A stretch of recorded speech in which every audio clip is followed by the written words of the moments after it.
জেলায় জেলায় সংকট সমস্যা, তা থেকে উত্তরণের চ্যালেঞ্জ আর সম্ভাবনার কথা তুলে ধরতে চলছে ডিবিসি এক্সপ্রেস। বিশেষ এই আয়োজনে মতামত থাকছে তৃণমূল থেকে শুরু করে নীতি নির্ধারকদের। ডিবিসি এক্সপ্রেস আজ সারাদিন আছে ঢাকা জেলায়। ডিবিসি নিউজের বিশেষ আয়োজন ডিবিসি এক্সপ্রেস। আজ সারাদিন আছি ঢাকা জেলার সাভার পৌরসভায়। সেখানে আসলে যেহেতু শিল্পাঞ্চল দেশের অন্যতম একটি পৌরসভা বলা যায়, সেক্ষেত্রে এখানে সাধারণ মানুষের যে ভোগান্তি রয়েছে, সমস্যা আছে, সেই সমাধানের উত্তরণে আজ সারাদিনে আসলে তুলে ধরার চেষ্টা করবো সেসব বিষয়। আমার সঙ্গে এই মুহূর্তে আসলে সাভারের যে পৌরবাসী প্রত্যেকে এসেছেন এই সমস্যা তুলে ধরার জন্য। স্বাগত প্রত্যেকে আপনাদেরকে ডিবিসি এক্সপ্রেসে। শুরুতে একটু আপনার কাছে যেতে চাই যে যেহেতু এটা একটি শিল্পাঞ্চল, তো শিল্পাঞ্চলে অনেক ধরনের আমরা দেখেছি রাস্তাঘাটের যে বেহাল দশা রয়েছে, যানজট রয়েছে, আরও বিভিন্ন ধরনের সমস্যা জর্জরিত মানুষ।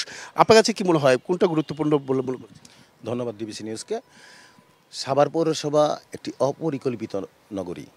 এইখানে নাগরিক সুবিধা যতটুকু একটা বিশেষ শ্রেণী পৌরসভা হিসেবে নাগরিক সুবিধা যে পরিমাণ থাকার কথা তার 20 ভাগও নাই। এই সাভার পৌরসভার রাস্তাঘাটের পর্যাপ্ত রাস্তাঘাট নাই। আপনি 10 ফিট 12 ফিট রাস্তা আছে, সেখানে আপনি 10 তলা 8 তলা 5 তলা বাড়ি দিতেছেন, প্ল্যান দিতেছেন। এখন একটা বাড়িতে 10টা 15টা গাড়ি আসতেছে।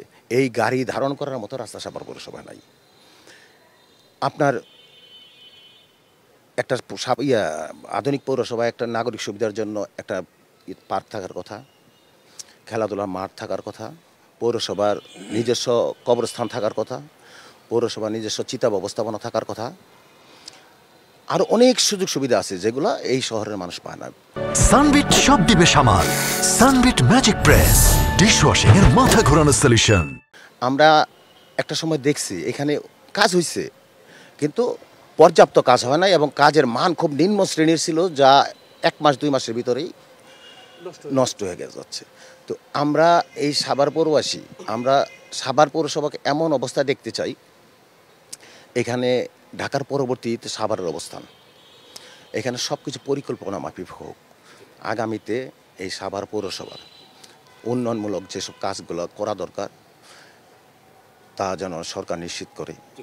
আমার জায়গা থেকে আমি আপনাকে বলতে পারি, আমরা সাভার পৌরসভা নিয়ে একটা স্বপ্ন দেখি, একটা আধুনিক পৌরসভা, উন্নয়নশীল পৌরসভা, মানবিক পৌরসভা, সন্ত্রাসমুক্ত পৌরসভা এবং শিক্ষানগরী হিসাবে আমরা সাভারকে দেখতে চাই। পরবর্তীতে আপনার কাছে আবার ফিরে আসবো। একটু জানতে চাই যে আর কি কি সমস্যা রয়েছে, ছোট করে যদি একটু বলতেন আপনারা। বিশেষ করে সাভারের পৌরসভার যে সমস্যা, যানজটের একটা বিশাল সমস্যা। আমরা প্রতিনিয়ত বাসা থেকে যখন বেরোই, হাতে যানটা নিয়েই বেরোই, কারণ নিয়ন্ত্রণহীন অটোরিকশা এবং অবৈধ অটোরিকশা, এরা যেভাবে রাস্তা চলাফেরা করে, তারা যেভাবে রাস্তা অটোরিকশা চালায়, আমাদের আসলে সত্যিকার অর্থে মৃত্যুর সাথে পাঞ্জা লড়ে আমাদের এগোতে হয়। একটু জানতে চাই যে আর কি কি বিষয় আছে যেটা আসলে উন্নয়ন করা প্রয়োজন। আমি সবচেয়ে মনে করি যে সাভারের সবচেয়ে বড় সমস্যা মাদক। এই সাভারের প্রত্যেকটা অঞ্চলে ঘরে ঘরে প্রায় মাদক পৌঁছে গেছে। তো এখন জননেতা খোরশেদ আলম ভাই, তার নেতৃত্বে তিনি 5ই আগস্টের পরে কয়েকটা কমিটি গঠন করে দিয়েছেন মাদকের বিরুদ্ধে। আমরা এর মাদকের বিরুদ্ধে সোচ্চার আছি এবং কাজ করছি। আমি সাভারবাসী নেতৃবৃন্দর কাছে আহ্বান জানাবো, তারা সবাই যেন খোরশেদ ভাইয়ের সাথে এক কাতারে এসে মাদকের বিরুদ্ধে সবাই সোচ্চার হই। একটু জানতে চাই আপনার কাছে। আমাদের সাভারে একটা বড় সমস্যা হচ্ছে, সেটা হচ্ছে ইফটিজিং এবং কিশোর গ্যাং। আমাদের সাভারের জনগণ এখন বাসার থেকে বের হইতে ভয় পায়। তাই সাভারের প্রশাসনের কাছে আমরা আবদার জানাবো যাতে সাভারের ইফটিজিং এবং কিশোর গ্যাং থেকে সাভারের। ধন্যবাদ আপনাকে। সাভারে অপরিকল্পিত ড্রেনেজ ব্যবস্থা, যেমন সাভারে যেখান দিয়ে ভিভিএ পেরে চলাফেরা করে সেখানে হচ্ছে ময়লার গাডার, এবং ব্যাংক কলোনি সাভারের প্রাণকেন্দ্র বলা হয়। ওরা অল্প বৃষ্টি হলে হাঁটু পানি হয়ে যায়, এবং কোমলমতি শিশুরা যারা স্কুল কলেজে যাতায়াত করে প্রতিনিয়ত এই দুর্ঘটনার শিকার হচ্ছে। এবং এখানে একটা অ্যাম্বুলেন্স যে ঢুকবে সেটাও ঢোকার কোনো ব্যবস্থা থাকে না। বিগত 20 বছর যাবৎ এখানে কোনো কাজ হয় নাই। এবং আমরা ছোট্ট করে যদি একটু বলতেন, একদম 10 সেকেন্ড। আমরা আমাদের সাভারের মূল সমস্যাটা এখন দেখতেছি ছিনতাই। আমাদের রেডিও কলোনি, বাস স্ট্যান্ড, তারপর সাভার শিমুলতলা, আমরা প্রকাশ্যে বের হইতে পারি না। আমরা রাস্তায় বের হইলেই ছিনতাইয়ের কবলে পড়ি। আমি আমাদের প্রশাসন এবং আমাদের যারা সামাজিক মানুষ আছে, সাভারে যারা সচেতন, সকলের কাছে সকলকে নিয়ে আমরা এই ছিনতাইয়ের বিরুদ্ধে আমরা থাকতে চাই।